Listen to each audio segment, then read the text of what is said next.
This is Christopher Moldong of Chris's Storytelling Corner. Today I'm going to do a movie review for Tomb Raider. Next time I'll have a manga review for Skip Beat Volumes 17 and 18, a reading of my fantasy short story The Witch's Origin, and a journal of my time at WonderCon. Check out my Twitter page and author's Facebook page. Links to all these will be provided on the description. I'd also really like to hear from you guys as well, so leave any comments and make sure to subscribe and share this channel as well. So, the way that this is going to work is I'm going to give a detailed recap of the movie, so there will have spoilers. I'm going to spoil the whole movie. So, if you haven't seen it yet and you don't want it spoiled, maybe you don't want to hear this part. After the recap, I'll give my thoughts on the movie, discussing the characters and the actual story. As far as like a letter grade goes, it was fun enough. So I'd say C plus B minus ish range, somewhere around there. Not a terrible movie or anything like that. Um, but nothing that's like too groundbreaking as well. So, besides that, let's go recap Tomb Raider. So, following the disappearance of our father, Richard, Lara Croft lives a carefree life as well as being in debt with her mixed martial arts club when she's arrested after this bike accident involving a police car. Or pretty much she plays this like fox, or she's like the fox, and then all these other people on bicycles had to chase her and take the foxtail. Um, that's how this bike accident happens. Richard's business partner Anna Miller posts her bail and warns her that if she doesn't claim her inheritance, her father's estate will be sold off. So Laura reluctantly accepts, and she's about to sign it actually, but one of the people that are there, I think it's a lawyer, takes out a puzzle, and she solves the puzzle right before she's supposed to sign, and she finds inside it a key along some clues that lead her to her father's hidden office inside of the Croft family mausoleum. There, she finds a pre recorded message from her father detailing his research into Himiko, who's the mythical queen of Yamatai off the coast of. This is an island off the coast of Japan, who was said to command the power over life and death. So, according to the myth, Himiko was capable of killing people by simply touching them, and one day her generals chained her up and sent her to a remote island to be buried alive, so that she could harm no one anymore. Her father warns Laura to destroy all of his research, but Laura decides to investigate further and does not destroy any of it. So she travels to Hong Kong, where she's nearly mugged by three of these like delinquents slash goons, and the person that saves her is pretty much this drunk named Lou Ren, who captains the ship Endurance. His father disappeared when he and Richard went to sail to an island believed to have once been Yamatai. Laura bribes Lou Ren to take her there, and the ship pretty much gets into this violent storm, and Laura is washed ashore where she's knocked unconscious. She's revived by Matthias Vogel, who's a leader of an expedition to locate Himiko's tomb.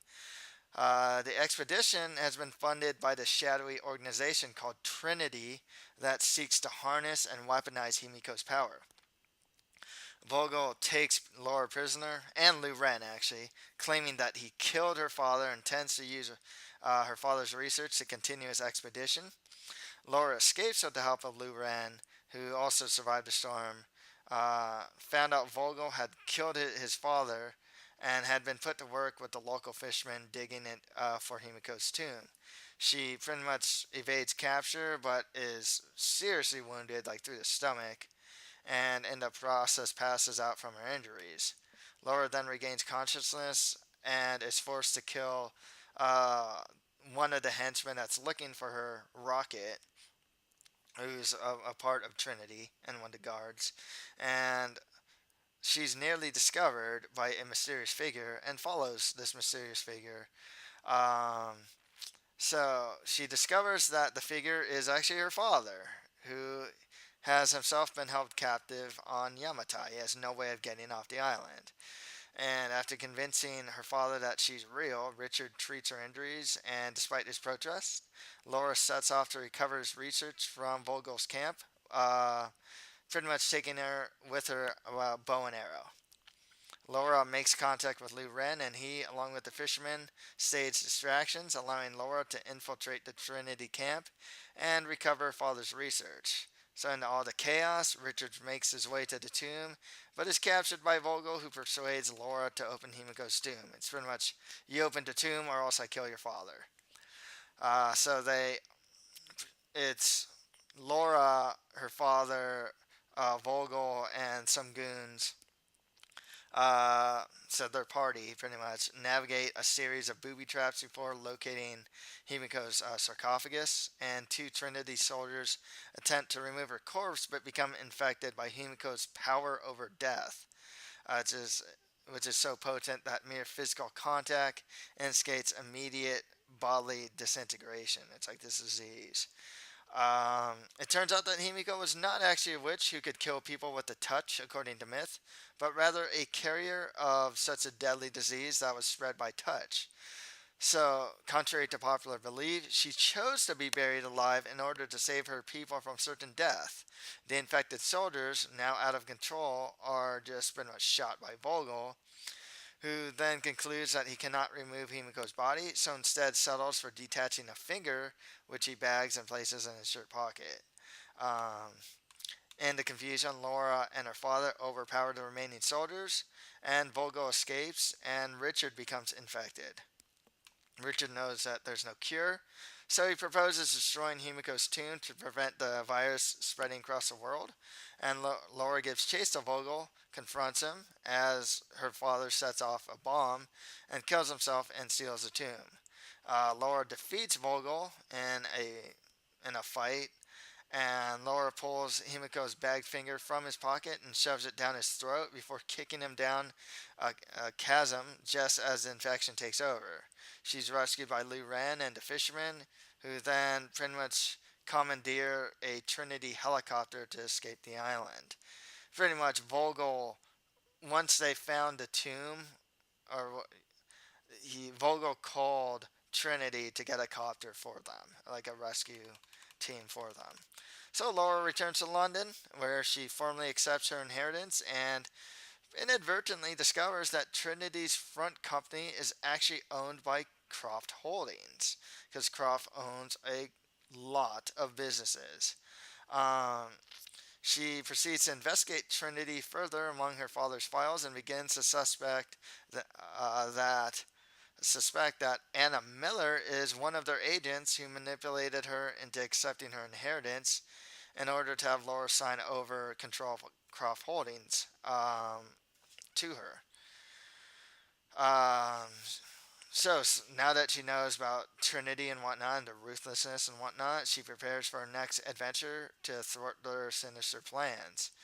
So Laura goes to the pawn shop where she sold her necklace to buy it back, but she notices a gun display and buys it, and buys two Heckler and Koch USP matches. I may have pronounced this wrong, but two guns, and that's where the movie ends. So before we get into my thoughts on the movie, I'd like to plug my author's website at www.chrismondoc.com, and you can read a new blog post every week on there. I have a new blog post every Sunday. Also, do you like adventure? Do you like fantasy? Action? Different worlds? Crazy characters? Then buy my book, The Mustard Prince in the Condiment Kingdom, for $4.99 via ebook on Amazon.com or on my author's website. Links to buy it will be provided on the page description. So, here are my thoughts on the movie. The big thing about this movie, really, the standout here is that this is a starring role for Alicia Vikander, who got known for Ex Machina, if I'm not mistaken, with Oscar Isaac. She played a really, she got known there, and this is like her first big, kind of a big movie lead role. the as far as like critics are kind of split on how well she does. Like, is she Angelina Jolie or is she something different? She's toned as heck. She's really fit. She does the stunts really well, and I gotta say, I liked this version of Lara Croft. To be honest with you, um, it's like the prequel story to everything. She's still trying to find her way, I guess, is the best way to say it. And one thing that's really interesting with this Lara Croft is she loses a lot more than she wins. I gotta say, it's like she gets beat up, hurt, beat up, bad throughout the whole movie. She's not just kicking everyone in the head, choking everyone out, and whatnot with great ease. She does do that, but she also um, gets hurt herself quite a bit. So I like that about her. Um, like I said, she can do the stunts really well. She's a new like I guess she's a little more vulnerable, I suppose. I mean, if you want to compare it to the Angelina Jolie, Lara Croft Tomb Raiders, this one's not as like really cheesy. I suppose I don't know how else to say it. So this one at least is takes itself a bit more seriously, maybe a little too seriously, and that's one of the biggest problems with the movie. It's not a bad thing per se, and Laura Croft comes off here as a pretty serious character. Um, I think she does it well, for sure. We also get to see her father Richard, who's, um, her father at first is like crazed into thinking that like, oh my God, is this really Laura on the island, or am I hallucinating like I always seem to do? Um, Part of the problem with a lot of the other characters, for the most part, is that they really are like there's a lot of it's well cast per se. You have good actors and actresses on this in this film. The script doesn't exactly allow for great dialogue. It doesn't allow for real development per se. I mean, you have this thing, this father daughter thing with Laura Croft and her father. It's like, I finally found you, but it's not like, the emotional investment just isn't there. And it's supposed to be more of an action movie anyway, so obviously you're not going to get like the heavy drama or anything like that. But like, you know, there isn't, a lot of these characters, especially the side characters, aren't really deeper than their label. He's an archaeologist, and he was so infused with finding tombs and going out there and whatnot that like he left his daughter, and that's kind of it. I mean, there's not much to say about it. Him, he had um, Matthias Vogel, who's a rival archaeologist of Richard and a member of Trinity. He was a pretty cookie cutter bad guy, I it's like like Richard Croft would be like, "Don't do it, don't open it." And it's like, dude, I'm gonna open it. I'm the bad guy. I don't listen to people. I don't listen to logic. I want to get off the island. Oh, hey, this guy's sick. I'm going to shoot him. Like just because I am the uncaring bad guy. And it's a bit cookie cutter.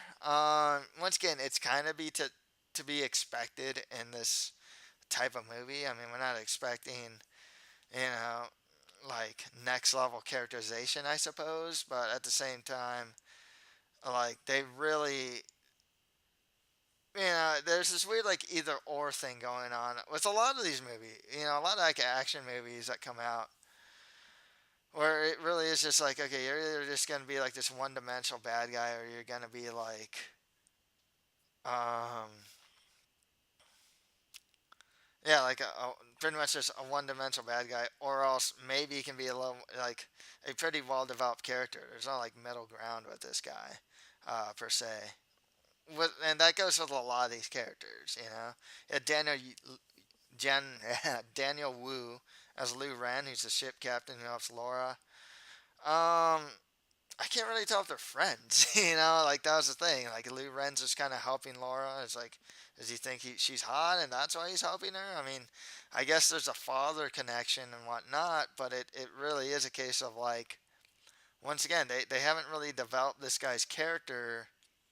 It's like to really help Laura in a sense. Like, I guess he's just a nice guy, sure, but like, you know, he's introduced in the movie as a drunk that didn't want to help her until he bribed her. She bribed him with money, and then all of a sudden he's like super helpful. I mean, I guess she helped freed him, but like once again, like there wasn't a lot in the script to make you actually care about the character one way or another, and then you kind of it's like he does help her, you know, and then advances the story, but it's like,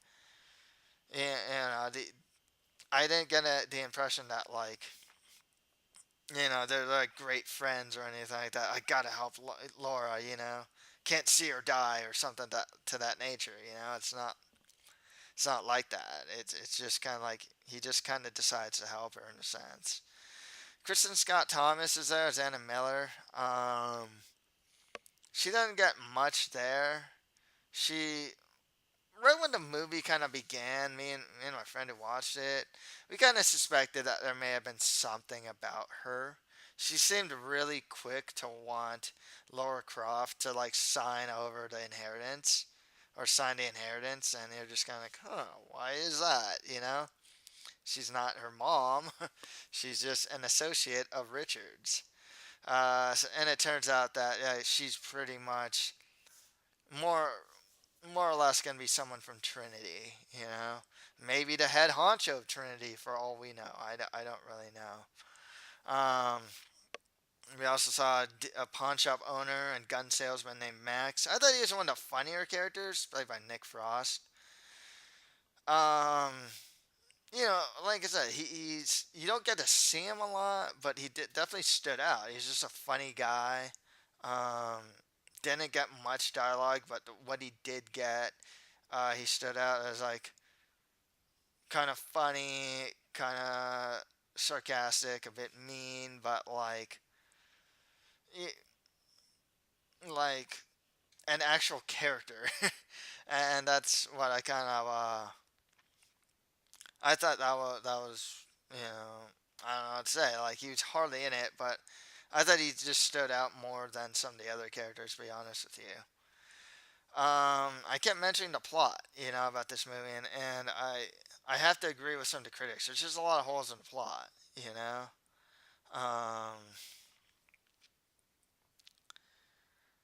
Really, it's just some of these choices that the characters make are always a bit questionable. You know, it's kind of like, hey, oh, you're about to sign the thing. I am going to take out this puzzle from your dad right before you can sign it, not after you sign it, right before, you know, and then like that stops her from initially signing the inheritance and whatnot. I don't exactly know why Alicia doesn't want to take her father's money. I mean, I guess she wants to be a free spirit, I suppose. Um, what else was like kind of these like big plot holes? You know, there's just certain things here that are a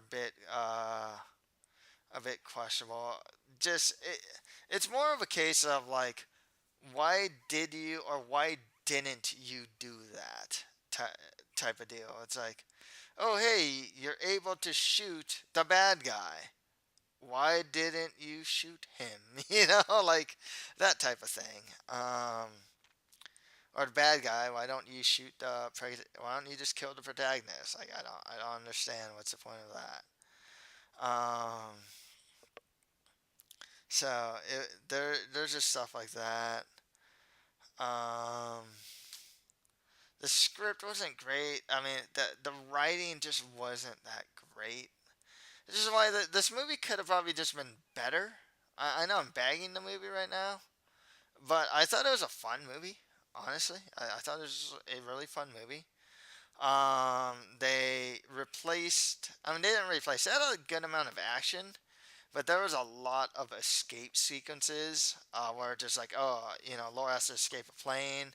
She has to do some acrobatics, to get off the ship.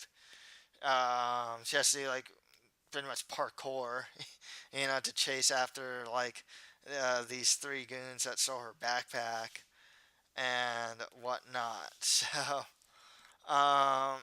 dialogue wise, I mean, it really is just like, I have to save her, or like, we can't get off the island, or just stuff like that. Like, there's isn't like some sort of deep or particularly witty dialogue or anything like that. It just is like kind of by the numbers type of dialogue. And that's why I think a lot of the supporting cast didn't stand out as much as they could. Because the dialogue really is just kind of like, it's kind of flat. I think Vogel as a bad guy could have probably been a bit stronger if he had better dialogue than just grunting some sort of order or something like that, or like, yeah, some sort of open it, like, just giving like commands and just being like a mean dude, however, they're still getting with see, they're still, it looks like that they're still going to have a sequel if this sells well enough. The movie does open up a sequel now that we know that Trinity was a company that pretty much worked with Trinity or worked for Trinity or whatnot, is a company owned by like Croft Holdings and whatnot. I can't really say if it's gonna do super well. The overall reviews have been a really mixed bag. It does. I haven't played the video games like through. I've seen just like clips of them and whatnot. I hear that this movie does actually follow one of the newer itinerations of the video games, not some of the early ones, but some of the newer ones. So they do have the source material. I think some of the reviewers,